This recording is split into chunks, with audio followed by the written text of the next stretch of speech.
मेरे भाइयों, मेरे साथियों, मैं वो बात समझाने की कोशिश करूँगा। उस शख्स ने आखिरी नबी के बारे में बहुत भद्दे अल्फाज कहे। आपने वीडियो में सुना होगा, आपने देखा होगा। उस आदमी का नाम, उस शख्स का नाम मैं बताना ज़रूरी समझता। उसका नाम वसीम रिजवी। उसका ताल्लुक़ शिया कम्युनिटी से। शिया में एक फ़िरक़ा होता है राफ़ज़ी का, और जो राफ़ज़ी बिलित्तिफ़ाक़ वो कुफ़्र, काफिर और मुशरिक होते। राफ़ज़ी शिया जो होता है उसका अक़ीदा मोहम्मद के बारे में, चारों खुलाफा के बारे में, अम्मा आयशा के बारे में और कुरान के बारे में अनएक्सेप्टेबल होता है। वो कि जो कुरान नाजिल किया गया मोहम्मद पर, वो गलती से कुरान मोहम्मद के ऊपर नाजिल हुआ, बल्कि वो कुरान तो हज़रत अली के ऊपर नाजिल होना था। गलती हो गई हज़रत जिब्राइल से, वो मोहम्मद के पास चले गए, वरना वो पैगाम ला रहे थे हज़रत अली के लिए। एक तो ये अक़ीदा कॉन्सेप्ट उनका गलत है, और दूसरा अक़ीदा उनका ये होता है कि खलीफा मौलाए कुल, मुख्तार कुल, मौला अली कायनात में अल्लाह से भी बढ़कर हज़रत अली को मौला का दर्जा देते हैं। खुलाफा में से हज़रत अबू बकर को, हज़रत उमर फ़ारूक को, हज़रत उस्मान को, इनको नहीं मानते, वो तस्लीम नहीं करते। और तीसरा उनका मज़मूम अक़ीदा ये है,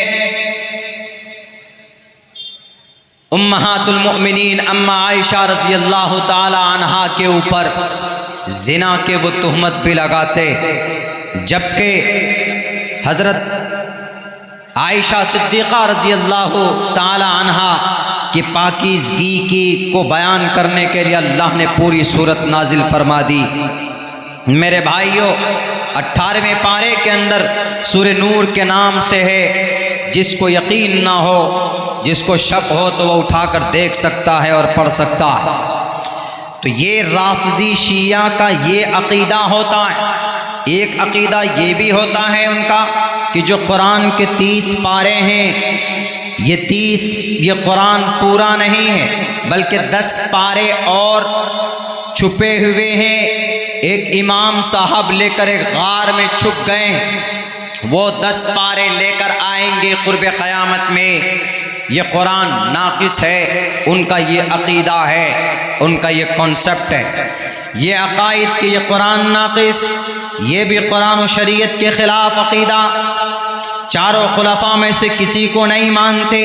अस्हाबी कन्नुजूम बिअय्यिहिम इक़्तदैतुम इह्तदैतुम, इस अक़ीदे के ख़िलाफ़ उनका अक़ीदा। अम्मा आयशा के ऊपर ज़िना के तोहमत लगाते, उनका ये अक़ीदा कुरान और सुन्नत के ख़िलाफ़। हज़रत अली को अल्लाह का दर्जा देते, ये अक़ीदा कुरान और सुन्नत के ख़िलाफ़। इसलिए बिल इत्तिफ़ाक़ राफ़ज़ी शिया जितने भी होते हैं, रवाफ़िज़ लोग, वो सब के सब काफिर हैं, मुशरिक हैं। इसलिए मुसलमानों, पहले नंबर पर वसीम रिजवी, वो कोई मुसलमान नहीं है, वो कोई मोमिन नहीं है, बल्कि वो काफिर है, वो मुशरिक है। अब से पहले भी उसने कोशिश की सुप्रीम कोर्ट में 26 आयतों को निकालने के लिए रिट पिटिशन उसने दाखिल किया। हालांकि सुप्रीम कोर्ट ने कहा कि वसीम रिजवी, मानसिक एतबार से तुम बीमार हो, अपना इलाज कराओ। कुरान में 26 आयतों को निकालने की बात करते हो, उसका एक नुक्ता भी नहीं निकाला जा सकता, इसलिए कि वो दुनिया के अंदर किसी इंसान का कुरान नहीं है, बल्कि वह अल्लाह तबारक व ताला के तरफ से भेजा हुआ कुरान। वसीम रिजवी की इस हरकत पर 50,000 रुपए का जुर्माना लगाया सुप्रीम कोर्ट ने। और उसका साथ कौन खड़ा?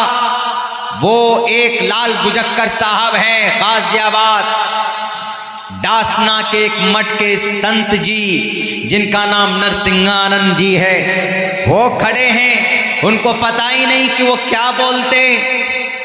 वो उनके साथ खड़े कि वसीम भाई मैं आपके साथ खड़ा हूँ। ये वसीम रिजवी अभी 4 रोज़ पहले इसने ये वसीयत की है कि मैं मरूं तो मेरी लाश को दफन मत करना, बल्कि मेरी लाश को जला देना, भस्म कर देना, अग्नि देना। यह हरकत किसकी होती? एक मुसलमान की नहीं हो सकती, एक मुशरिक की होती है, एक काफिर की होती। इसलिए नौजवानों, सबसे पहले दिमाग में ये बैठाइए कि वसीम रिजवी, वसीम की वजह से वो मुसलमान नहीं है, वो काफिर और मुशरिक है। उसका अकीदा शिया मकतबे फिक्र के उस फिरके से है जिसका कुफ्र वाज़े हो चुका है। वरना शियों में बहुत से वो लोग होते हैं जिनका अकीदा अच्छा भी होता है, जिनका अकीदा इतना तशद्दुदाना नहीं होता है जितना कि इसका है। उन्होंने सबसे पहले क्या इल्ज़ाम लगाए? नौज़ बिल्लाह मोहम्मद अलैहिस्सलाम ढोंगी थे। वसीम रिजवी को बताओ कि वसीम रिजवी, तुमने कहा मोहम्मद के बारे में कि वो ढोंगी थे। तुम्हारा और नरसिंहानंद जी का और तुम्हारे गुरगों का, तुम्हारे खुदाओं का और तुम्हारे भगवानों का, तुम्हारे ईश्वरों का, तुम्हारे परमात्माओं का, तुम्हारे लीडरों का और तुम्हारे मंत्रियों का, सबका जो खुदा है, जो परमात्मा है, जो अल्लाह है, वो अल्लाह अपने कुरान में कहता है। वसीम रिजवी, जिस जात के बारे में आप बोलते हो कि वो ढोंगी थे, वो झूठे थे, उसके बारे में अल्लाह क्या कहता है? वो इन्नका लअला खुलुक़िन अज़ीम। एक तरफ अल्लाह कहता है मोहम्मद के बारे में कि O prophet, you are an exalted of a character. आप दुनिया के अंदर, आप इस पूरी ब्रह्मांड के अंदर बेहतरीन अखलाक के उस मयारी पायदान पर है जिस तक कोई नहीं पहुंच सकता। वसीम रिजवी भूल गए कौन कह रहा है ये?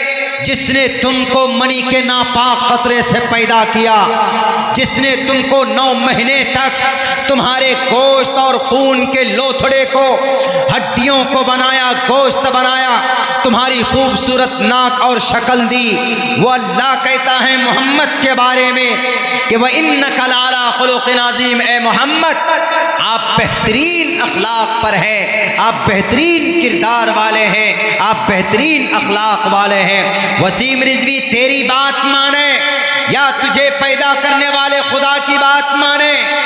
दुनिया वालों, ये झूठा है, ये कज़्ज़ाब है, ये मलऊन है। लानहुल्लाहु अलैहि अल्फ अल्फ मर्रात, हजारों मर्तबा इसके ऊपर अल्लाह की लानत बरसती होगी, इसलिए कि इसने उस ज़ात अक़दस